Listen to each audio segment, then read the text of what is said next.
नमस्कार, स्वागत है आप सभी दोस्तों का आपके अपने जेएमपी वेदर चैनल पर। मौसम विज्ञान से जुड़ी ताज़ा जानकारी के साथ मैं हूँ जितेंद्र दांगी। दोस्तों, मौसम विज्ञान से जुड़ी ताज़ा जानकारी के इस वीडियो में बात होगी साल 2024 दक्षिण पश्चिम मानसून के समय प्रशांत महासागर और हिंद महासागर के समुद्र सतह में होने वाले बदलाव की। जानेंगे मार्च से लेकर अक्टूबर 2024 के दौरान इंसो स्थिति और इंडियन ओशन डाइपोल के पूर्वानुमान के बारे में।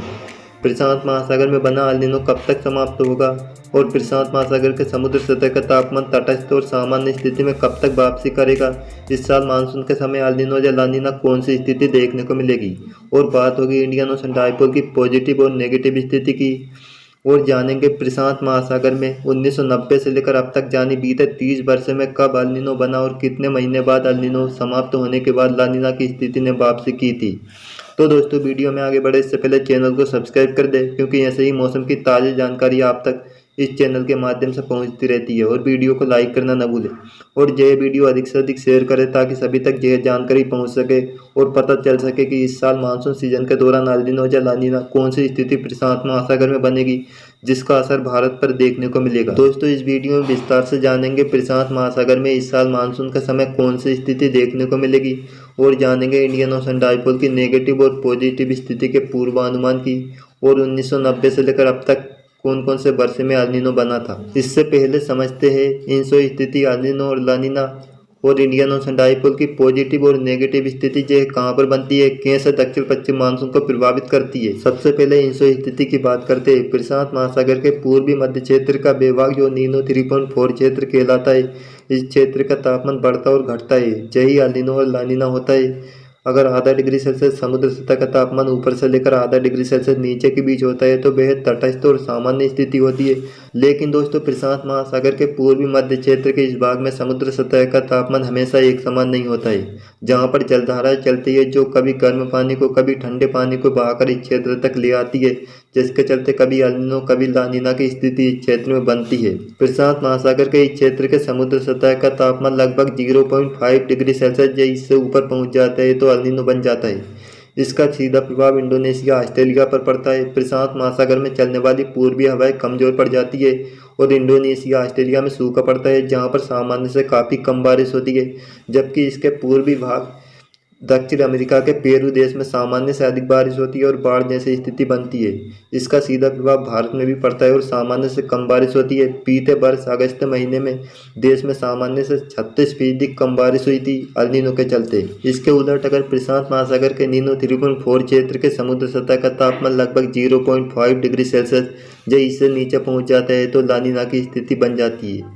ला नीना के समय इंडोनेशिया, ऑस्ट्रेलिया में सामान्य से अधिक बारिश होती है और बाढ़ जैसी स्थिति बनती है और भारत में भी सामान्य से अधिक बारिश होती है। लेकिन दोस्तों, प्रशांत महासागर में अल नीनो और ला नीना बनने में थोड़ा अंतर होता है। ला नीना के समय प्रशांत महासागर के समुद्र क्षेत्र का तापमान धीरे धीरे गिरता है। कभी कभी 1 डिग्री सेल्सियस और कभी कभी 1.5 डिग्री सेल्सियस तक तापमान गिर जाता है। और ला नीना लगभग 1 वर्ष से लेकर 4 वर्ष तक यानी लंबे समय तक रह सकता है, जबकि अल नीनो में ऐसा नहीं है। अल नीनो में ज़्यादातर वर्ष में 1 वर्ष के लिए ही अल नीनो रहता है। लगभग 5 महीने से लेकर 14 महीने तक ही अल नीनो लगभग बीते 30 वर्ष में देखने को मिला है। सिर्फ 2014 से लेकर 2016 में 19 महीने के लिए लंबे समय के लिए अल नीनो बना था। इसको छोड़ दिया जाए तो बाकी वर्षों में 5 महीने से लेकर 14 महीने के लिए ही अल नीनो उभरा था। ला नीना की अपेक्षा अल नीनो में तापमान ज़्यादा बढ़ता है और 2.5 डिग्री सेल्सियस तक तापमान बढ़ जाता है। दोस्तों, अब जानते हैं बीते 30 साल में 1990 से लेकर साल 2024 के बीच में कौन कौन से वर्ष में अल नीनो बना और कितने महीने तक अल नीनो की स्थिति प्रशांत महासागर में बनी रही थी। 1991 की बात की जाए तो मई महीने में प्रशांत महासागर में अल नीनो उभरा, जो 1992 जून महीने तक जारी रहा था। लगभग 14 महीने तक अल नीनो की स्थिति प्रशांत महासागर में देखने को मिली थी। 1994 की बात की जाए तो सितंबर महीने में अल नीनो बना, जो 1995 की शुरुआत मार्च महीने तक जारी रहा था। लगभग 7 महीने तक अल नीनो की स्थिति देखने को मिली थी। 1997 की बात की जाए तो मई महीने में अल नीनो बना, जो वर्ष 1998 मई महीने तक जारी रहा। लगभग 13 महीने तक अल नीनो की स्थिति प्रशांत महासागर में देखने को मिली थी। 1990 के दशक के बाद साल 2001 से लेकर 2010 तक के दशक की बात की जाए तो साल 2002 में जून महीने में अल नीनो उभरा, जो 2003 फरवरी महीने तक जारी रहा। लगभग 9 महीने तक अल नीनो प्रशांत महासागर में बना रहा। साल 2004 की बात की जाए तो जुलाई महीने में प्रशांत महासागर में अल नीनो उभरा, जो 2005 फरवरी महीने तक जारी रहा, लगभग 8 महीने तक एल नीनो बना रहा। 2006 की बात की जाए तो सितंबर महीने में प्रशांत महासागर में एल नीनो बना, जो 2007 फरवरी महीने तक जारी रहा, लगभग 5 महीने तक एल नीनो प्रशांत महासागर में बना रहा। जिसके बाद वर्ष 2009 में जुलाई महीने में एल नीनो बना, जो वर्ष 2010 मार्च महीने तक जारी रहा, लगभग 9 महीने तक मजबूत एल नीनो प्रशांत महासागर में बना रहा। वहीं 2011 से लेकर 2020 के दशक की बात की जाए तो साल 2014 में पहला एल नीनो प्रशांत महासागर में बना, जो काफ़ी लंबे समय तक 2016 अप्रैल महीने तक जारी रहा, लगभग 19 महीने तक प्रशांत महासागर में एल नीनो देखने को मिला। वहीं जिसके बाद 2018 सितंबर महीने में फिर से प्रशांत महासागर में एल नीनो बना, जो 2019 जून महीने तक लगातार बना रहा, 10 महीने तक एल नीनो बना रहा। जिसके बाद बीते वर्ष 2023 मई महीने में एल नीनो बना, जो फिलहाल जनवरी महीने तक लगभग 9 महीने तक जारी है। बीते 30 साल में 1990 से लेकर साल 2024 तक बने एल नीनो की बात की जाए तो ज़्यादातर वर्षों में प्रशांत महासागर में एल नीनो 5 महीने से लेकर 14 महीने तक के लिए ही बना था। सिर्फ 2014 से लेकर 16 में लंबे समय तक 19 महीने तक एल नीनो बना रहा था। इसको छोड़ दिया जाए तो बाकी वर्ष में 14 महीने से अधिक समय के लिए प्रशांत महासागर में एल नीनो नहीं बना। जैसा कि दोस्तों बीते वर्ष मई महीने से प्रशांत महासागर में अब तक मजबूत एल नीनो बना हुआ है।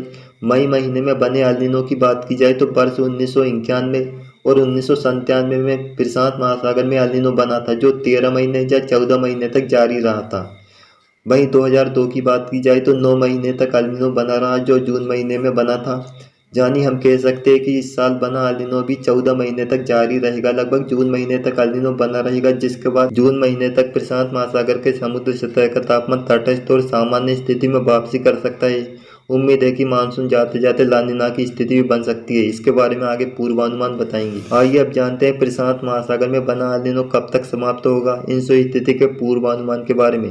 प्रशांत महासागर के समुद्र क्षेत्र नीनो 3.4 क्षेत्र का तापमान मार्च महीने से लेकर अक्टूबर महीने 2024 तक कितना रहने की संभावना है। मार्च महीने से शुरुआत करते हैं। मार्च महीने की बात की जाए तो प्रशांत महासागर के नीनो 3.4 क्षेत्र का तापमान गर्म बना रहेगा, लगभग 1.4 डिग्री सेल्सियस दर्ज किया जा सकता है। अप्रैल महीने की बात की जाए तो अप्रैल महीने में भी तापमान थोड़ा घटते हुए 1.1 डिग्री सेल्सियस दर्ज किया जा सकता है। मई महीने की बात की जाए तो समुद्र सतह का तापमान घटने की संभावना है, लगभग 0.8 डिग्री सेल्सियस दर्ज किया जा सकता है। जून महीने में नीनो 3.4 क्षेत्र यानी प्रशांत महासागर में एल नीनो समाप्त होने की संभावना है। जून महीने में समुद्र सतह का तापमान तटस्थ और सामान्य स्थिति में वापसी कर सकता है। जून महीने में नीनो 3.4 क्षेत्र के समुद्र सतह का तापमान 0.4 डिग्री सेल्सियस दर्ज किया जा सकता है। वहीं जुलाई महीने की बात की जाए तो जुलाई महीने में ला नीना बनने की संभावना है। प्रशांत महासागर का नीनो 3.4 क्षेत्र का तापमान लगभग 1 या 2 वर्ष के बाद -0.5 डिग्री सेल्सियस तक नीचे गिर सकता है। जिसके बाद अगस्त महीने की बात की जाए तो ला नीना थोड़ा मजबूत होगा, -0.8 डिग्री सेल्सियस तापमान दर्ज किया जा सकता है। वहीं दक्षिण पश्चिम मानसून की विदाई के समय और पोस्ट मानसून की शुरुआत के समय ला नीना मजबूत हो सकता है।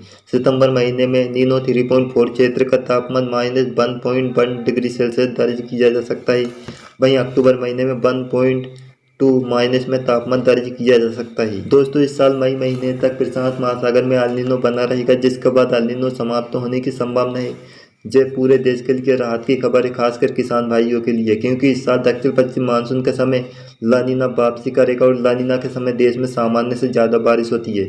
लेकिन दोस्तों हम बता दें कि बीते वर्ष मई महीने में प्रशांत महासागर में एल नीनो उभर चुका था, लेकिन इसका असर अगस्त महीने में देखने को मिल रहा था और जुलाई महीने में सामान्य से अधिक बारिश हुई थी। इसलिए हम कह सकते हैं कि जून और जुलाई महीने में भी हो सकता है कि एल नीनो का असर दिखाई दे, लेकिन अगस्त और सितंबर में सामान्य से अधिक बारिश होने की उम्मीद कर सकते हैं। दोस्तों प्रशांत महासागर में इन स्थिति का जो पूर्वानुमान अभी के हिसाब से इसमें बदलाव हो सकता है। इसके बारे में आगे की वीडियो में विस्तार से जानकारी देंगे। अब जानते हैं इंडियन ओशन डाइपोल की नेगेटिव और पॉजिटिव स्थिति के बारे में समझते हैं। जैसा कि हिंद महासागर के पश्चिमी क्षेत्र का तापमान बढ़ता है तो जो हिंद महासागर में इंडियन ओशन डाइपोल की पॉजिटिव स्थिति कहलाती है, जबकि हिंद महासागर के पूर्वी क्षेत्र का तापमान बढ़ता है तो हिंद महासागर में इंडियन ओशन डाइपोल की नेगेटिव स्थिति होती है। दोस्तों हिंद महासागर के पूर्वी और पश्चिमी क्षेत्र के समुद्र सतह के तापमान की तुलना की जाती है। अगर हिंद महासागर के पश्चिमी क्षेत्र का तापमान ज़्यादा होता है तो जो इंडियन ओशन डाइपोल पॉजिटिव होता है, जहाँ से आने वाली दक्षिण पश्चिम मानसूनी हवाएं भारत में अधिक मात्रा में नमी और बादल लेकर आती है और भारत में सामान्य से ज़्यादा बारिश होती है, जबकि नेगेटिव स्थिति में हिंद महासागर के पूर्वी क्षेत्र का तापमान ज़्यादा होता है और ये मानसूनी हवाएं भारत की तरफ नहीं आती है। दोस्तों, अब जानते हैं एल नीनो के समय इंडियन ओशन डाइपोल की नेगेटिव और पॉजिटिव स्थिति और ला नीना के समय इंडियन ओशन डाइपोल की नेगेटिव और पॉजिटिव स्थिति कौन कौन से वर्षों में देखने को मिली थी। एल नीनो की बात की जाए तो एल नीनो के समय सिर्फ 2016 में नेगेटिव इंडियन ओशन डाइपोल देखने को मिला था, जबकि 1994, 1997, साल 2006, 2015 में जब एल नीनो की स्थिति प्रशांत महासागर में बनी थी, हिंद महासागर में इंडियन ओशन डाइपोल पॉजिटिव स्थिति में था। वहीं साल 2023 में भी जब प्रशांत महासागर में मजबूत एल नीनो बना, इंडियन ओशन डाइपोल पॉजिटिव स्थिति में पहुंचा था। वहीं ला नीना के समय कभी भी इंडियन ओशन डाइपोल पॉजिटिव स्थिति में नहीं पहुंचा। 1998, साल 2010, 2022 में नेगेटिव आईओडी बना था। आखिर में जानते हैं इंडियन ओशन डाइपोल की पॉजिटिव और नेगेटिव पूर्वानुमान के बारे में। मार्च से लेकर अक्टूबर 2024 के दौरान इंडियन ओशन डाइपोल के नेगेटिव जब पॉजिटिव कौन सी स्थिति रहने की संभावना है। अगर मार्च महीने की बात की जाए तो इंडियन ओशन डाइपोल नेगेटिव स्थिति की तरफ बढ़ सकता है, -0.2 डिग्री सेल्सियस तापमान दर्ज किया जा सकता है। अप्रैल महीने में पॉजिटिव स्थिति की तरफ तापमान बढ़ सकता है, +0.2 डिग्री सेल्सियस तापमान दर्ज किया जा सकता है।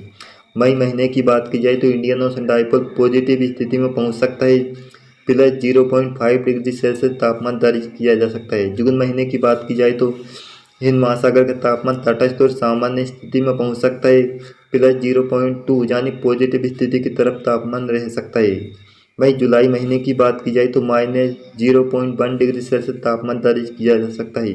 अगस्त महीने में इंडियन ओशन डाइपोल नेगेटिव स्थिति में पहुंच सकता है।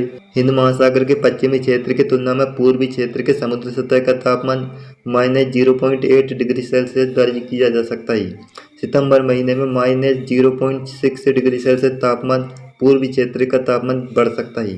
वहीं अक्टूबर महीने में -0.1 डिग्री सेल्सियस तापमान दर्ज किया जा सकता है। जैसा कि दोस्तों दक्षिण पश्चिम मानसून के समय इंडियन ओशन डाइपोल की नेगेटिव स्थिति बनती हुई दिखाई दे रही है, लेकिन आपको घबराने की जरूरत नहीं है, इसका प्रभाव नहीं पड़ेगा, क्योंकि एल नीनो के समय इंडियन ओशन डाइपोल की पॉजिटिव स्थिति और ला नीना के समय इंडियन ओशन डाइपोल की नेगेटिव स्थिति एक स्वभाव होती है। हमेशा ये दोनों स्थिति एक साथ बनी रहती है, इसलिए हम कह सकते हैं कि ला नीना के चलते देश में अच्छी बारिश होने की उम्मीद कर सकते हैं। दोस्तों, यह था मार्च से लेकर अक्टूबर तक इंसो स्थिति इंडियन ओशन डाइपोल की नेगेटिव जब पॉजिटिव स्थिति का साल 2024 का पहला पूर्वानुमान। अगला पूर्वानुमान का वीडियो फरवरी महीने, जिसके बाद मार्च के पहले सप्ताह में दक्षिण पश्चिम मानसून सीजन में इस साल कितनी बारिश होगी, किस महीने में कितनी बारिश दर्ज की जा सकती है, इसका पूर्वानुमान जारी किया जाएगा। तब तक के लिए दीजिए इजाज़त और ऐसे ही मौसम की ताज़ी जानकारी से जुड़े रहने के लिए हमारे चैनल को सब्सक्राइब करें। आप सभी का बहुत बहुत धन्यवाद।